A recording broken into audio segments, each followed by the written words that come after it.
Unpacking, I'll pass, an English phrase explained. Hey there, language enthusiasts. In today's video, we'll be diving deep into a commonly used English phrase, I'll pass.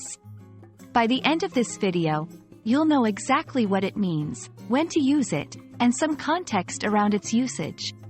So, let's get started. The phrase, I'll pass, is a contraction of I will pass.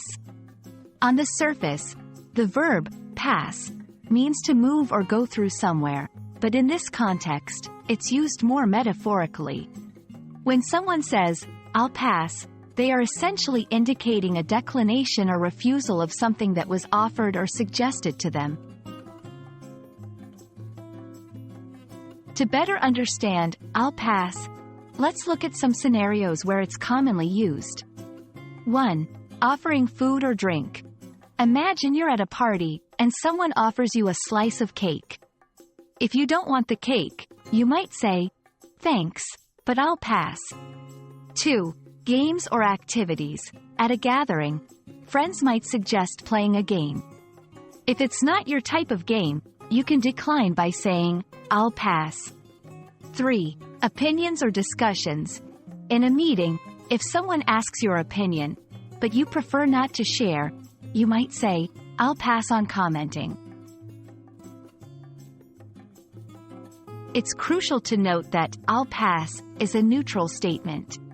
However, depending on the tone of voice and context, it can be perceived differently. Said with a smile, it can be polite and friendly. But if said abruptly or with a sharp tone, it might come across as dismissive. It's always a good idea to accompany the phrase with a brief reason or a thank you to ensure the message is received warmly.